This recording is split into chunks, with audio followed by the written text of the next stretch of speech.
He was the most beloved god in all the 9 realms, so pure, so radiant, even death turned away from him, until one day it didn't. Baldur, son of Odin and Frigg, was not meant to die. His death was never fate, it was murder. The gods made him untouchable, but they forgot one thing. You can't protect someone from prophecy when you trust a liar to stand beside you. Loki didn't need to lift a weapon. He only had to whisper, and that whisper killed a god.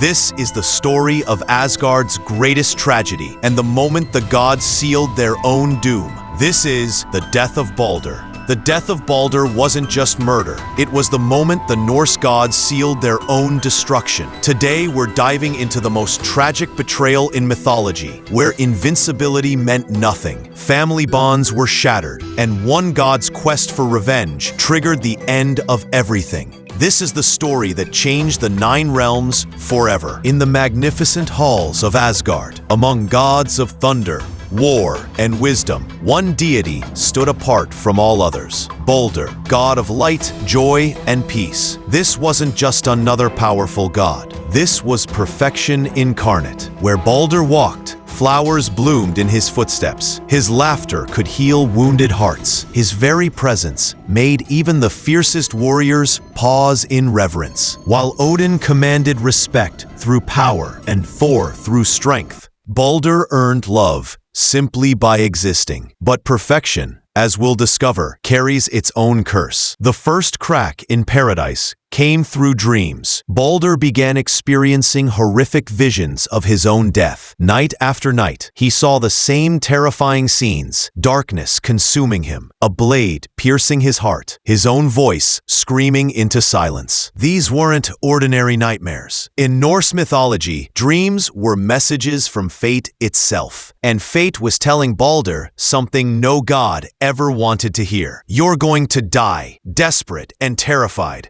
Baldur confided in his mother, Frigg, the queen of the Asir gods. Her maternal instincts kicked in with supernatural force. If fate wanted to claim her son, she would make fate itself bend to her will. Frigg embarked on the most ambitious protection spell in mythological history. She traveled across all 9 realms, approaching every single thing in existence and making them swear a sacred oath, never to harm Baldur. Think about the scope of this undertaking. Every piece of steel promised never to cut him. Every flame vowed never to burn him. Water swore never to drown him. Animals pledged never to attack him. Stones promised never to strike him. Even diseases and poisons took sacred vows of protection. The oath worked. Baldur became literally invincible. Nothing in the known universe could harm him. With Baldur now immune to all damage, the gods did what bored immortals do. They turned it into entertainment. What started as testing his invincibility became a twisted game. They threw spears at him that bounced off harmlessly. They swung mighty swords that couldn't leave a scratch. They lit fires beneath him that felt like gentle warmth. Baldur laughed along with them. It became the ultimate party trick. The other gods roared with amusement, watching their beloved brother shrug off attacks that would destroy mountains. But in every crowd, there's always one person who isn't laughing. Loki stood apart from the celebration, his sharp eyes studying every detail, while others saw invincibility. Loki saw something else, an opportunity. This wasn't entertainment for him, it was reconnaissance. Loki approached Frigg with what seemed like innocent curiosity.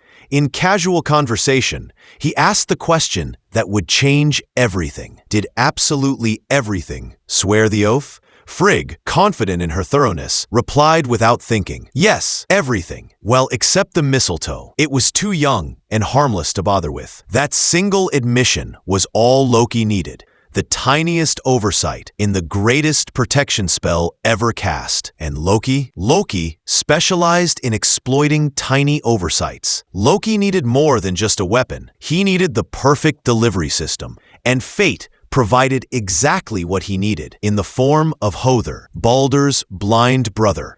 While the other gods played their violent games with Baldur, Höðr stood on the sidelines. His blindness excluded him from participating.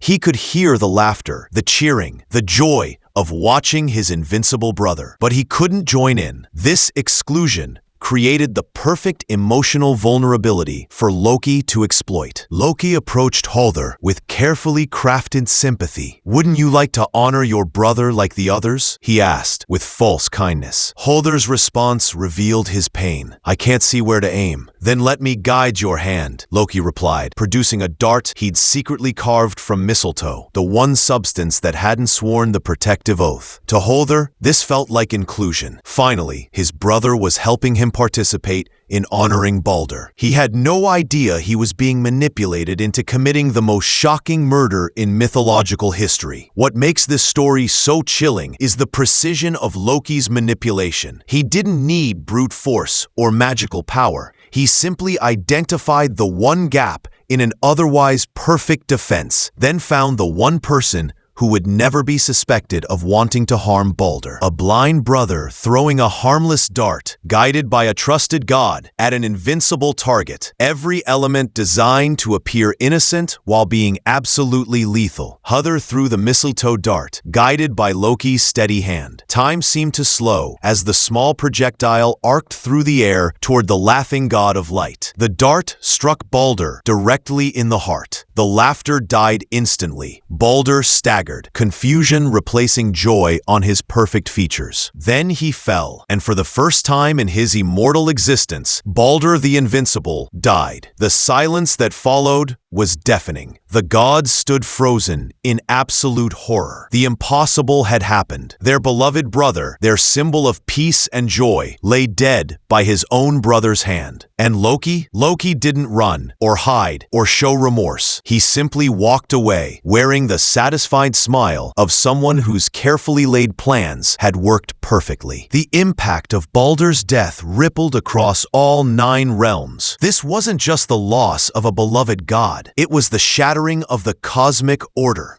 If Baldur could die, if the gods could be murdered through trickery, then nothing was safe anymore. Odin was devastated. The Allfather, who had sacrificed his eye for wisdom, who had hung from Yggdrasil for knowledge, was helpless to bring back his son. Frigg wept until her tears flooded rivers. The mother, who had moved heaven and earth to protect her child, had to face the horrible truth that her one small oversight had doomed him. But the gods wouldn't give up. Hermother, another of Odin's sons, rode his 8-legged horse Sleipnir into the realm of the dead itself. He descended to Hel, the land ruled by Loki's daughter, also named Hel. The goddess of death made the gods an offer that seemed almost generous. "If every single thing in existence sheds a tear for Baldur, I will release him back to the land of the living." Hope blazed again. The gods scattered across all 9 realms, pleading with every creature, every plant, every stone to weep for beloved Baldur. And amazingly, everything complied. Humans wept. Animals shed tears. Even rocks were moved to cry for the dead god of light. Everything except one. A giantess named Höðr refused to weep. "Let Hel keep what is hers," she said coldly, and with those words, Baldur's last hope died. But here's the twist that makes this even more devastating. Most scholars believe Höðr was actually Loki in disguise. Not only had he engineered Baldur's murder, but he personally ensured the god would never return from death. It was the perfect crime, executed by the perfect criminal. Loki had murdered Baldur twice, once with mistletoe, and once with his own refusal to mourn. The death of Baldur represents more than just mythological tragedy. It's a story about the fragility of perfection, the danger of overlooking the smallest details, and how betrayal often comes from within. Loki didn't kill Baldur with his own hands. He handed the weapon to someone the gods had forgotten about. Höðr, the blind brother, represents all those who are excluded, ignored, or marginalized, and sometimes those forgotten people become the instruments of destruction. This murder marked the beginning of Ragnarok, the end of the world in Norse mythology. Baldur's death was the first domino to fall, setting in motion the chain of events that would eventually destroy all the gods. Odin captured and tortured Loki for this crime, chaining him beneath the earth with his own son's entrails. With a serpent dripping poison onto his face. But it was too late. The damage was done. The age of the gods was ending, and nothing could stop what was coming. The most beloved god in all 9 realms died not through strength or magic, but through a whisper. And that whisper started a war that would consume everything. But Loki's revenge was just beginning. Next, we're exploring how his other children, a giant wolf and a world serpent, will break free to devour the gods themselves.